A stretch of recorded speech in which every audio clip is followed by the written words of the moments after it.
David Allen versus Lenroy Thomas, the rematch, the second fight for the Commonwealth title to be on the undercard of Anthony Joshua versus Kubrat Pulev. Let's start by having a brief look back to the first fight. I thought the first fight was an interesting fight. For me, it was clear that one of the two men wanted it more, and it was clear that the other two, the other man in there, the one who I'm suggesting didn't want it as much, had the vastly superior skill set. Now on this occasion, for me, there was a third man in the fight who played a very, very relevant part, who was Kenny Porter. Now Kenny Porter, obviously father and trainer of Sean Porter, was, as I understand it, in the corner of Lenroy Thomas by complete fluke. He was on holiday in London.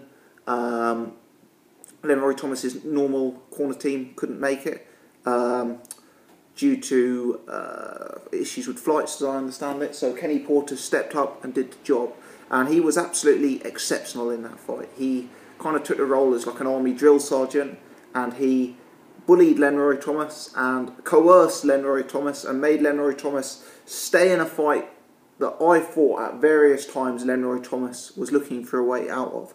Kenny Porter deserved a gold star for his performance that night. And I think this is particularly relevant if we look at Lenroy Thomas, because if you actually look at some of the losses Lenroy has suffered in his career, he's kind of faded out of fights when he was struggling. You know, if you look at the losses he suffered by knockout, for example, having watched those fights back, it's not like Lenroy was sort of cleanly knocked out. I'm not saying that he wasn't hurt, but you know, for me, those knockouts were knockouts that he could potentially have fought on from. But he's kind of just cracked as the pressures begin to build on him, and he's not really liked it. So I thought, you know, Kenny Porter did a superb job of keeping Lenroy Thomas honest in this fight. I thought Lenroy showed superior boxing skills to David Allen. He was landing with a high accuracy rate in terms of the jab and in terms of power punches and in terms of countering David Allen. And even though David Allen was the come forward fighter who was pushing the pace and who I imagine would have been the higher output fighter of the two, as Dave Allen surged in against Lenroy Thomas, Lenroy was timing him sweetly and catching him nicely. For me, Lenroy Thomas, a deserved winner in the fight. What was interesting though is David Allen, for my money, genuinely did want it more out of the two. Allen's obviously the younger guy, and this was Allen's occasion. You know, it was Allen's opportunity to win a title in Sheffield, near his hometown.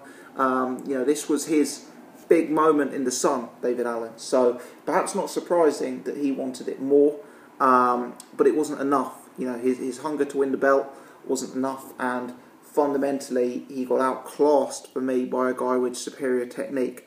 Allen made it very, very close on the basis that his work rate and his effort Allen made it very, very close on the basis that he was hustling Lenroy Thomas, and you know, he kept bringing the action, and there were rounds where Lenroy didn't do very much and just went in a cell. So it ended up being a relatively close card. But for me, Lenroy Thomas, the deserved winner, and you know, did have the appearance of being the better man. Now, a rematch is interesting. For a start, key question: will Lenroy Thomas be working with Kenny Porter? Because I genuinely believe that this is an occasion where having Kenny Porter in his corner added that extra 10 to 15% that made the difference. Presuming Kenny Porter isn't recalled for this fight and isn't flown out with Lenroy Thomas, I think that's a relevant factor. Another difference, I follow David Allen on Facebook and Twitter. He's lost a huge amount of weight for this fight. I assume we are going to see David Allen in the best shape we've seen of him to date. So he's going to be bringing even more aggression and volume in there, and a work rate. The difficulty as I see it for David Allen is the camp that he's had since that first Lenroy Thomas fight is not going to be long enough to address some of the technical issues in his game that he would need to address in order to out-technique Lenroy Thomas. Because I think to get to that sort of level, he's actually quite a long way off. He's probably several years off, you know, and it's not something that he's going to be able to work on in a single training camp and, you know, get to the level Lenroy Thomas is at. David Allen was very guilty, and he's been guilty of this in a number of his fights, of smothering his own work. He's kind of got this thing where he almost gets in too close. There's inside fighting, and then there's inside fighting when you can still swing punches, and then there's inside fighting where you're so close you almost becomes a wrestling match. And for me, Allen was very guilty of that. He was quite kind of guilty of not judging the reins perfectly. He was kind of getting so close it stifled his own work, and it kind of left him in a position where he had nowhere to go because he was so close to Lenroy, and Lenroy was just able to lean back on the ropes and time him, if you like. Allen's jab wasn't the factor in the fight that it should have been. So is Allen going to be able to come into this fight and out-slick, out-technique Lenroy Thomas in this rematch? I don't think so. I don't think it's been long enough for him to work on that since the first fight, because I think Thomas's advantages in terms of boxing pedigree were too substantial. However, can Allen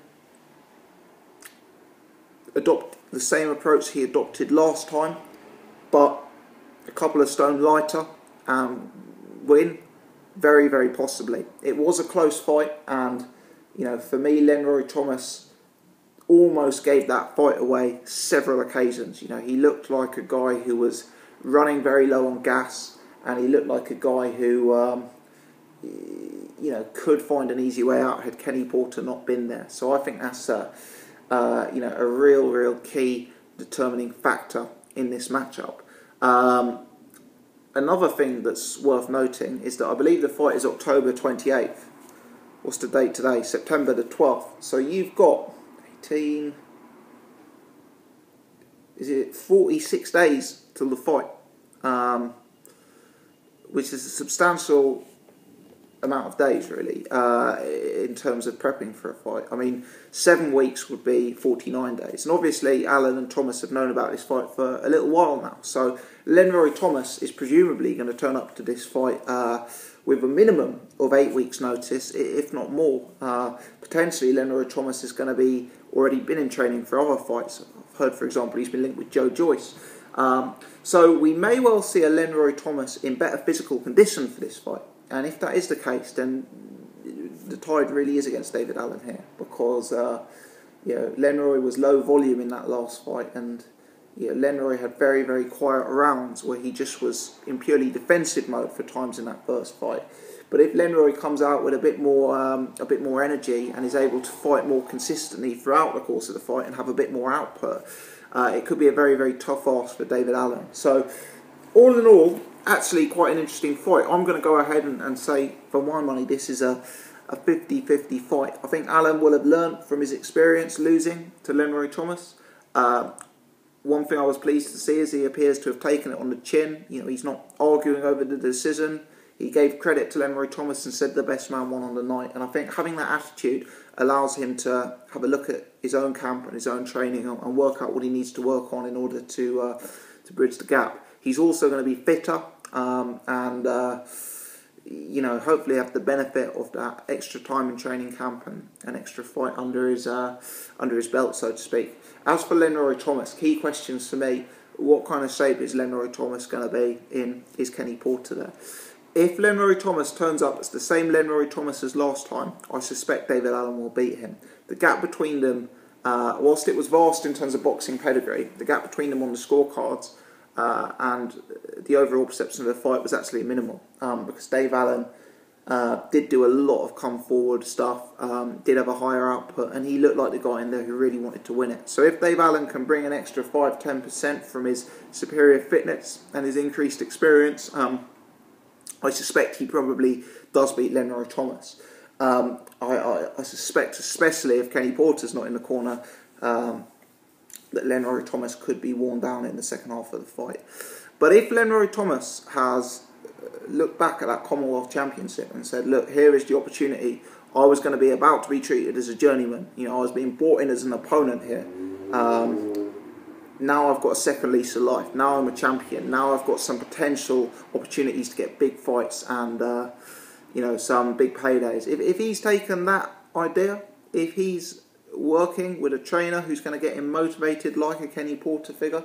And if he turns down, slim down and ready for 12, I genuinely believe Lenroy Thomas could yet again spring the upset, because his boxing is superior to Allen's by a margin based on the first fight. And it's going to be a real key test for both men. I'm looking forward to it. I think it should be a competitive matchup. Long-time viewers will know I'm a big Dave Allen fan. We've had him on the channel several times. He's a top guy, and he's a very popular figure within UK boxing. So let's hope, for Dave Allen's sake, he's able to get the job done. He's able to pick up a Commonwealth title, and then he's able to position himself to some very big fights compared to what he's been in so far.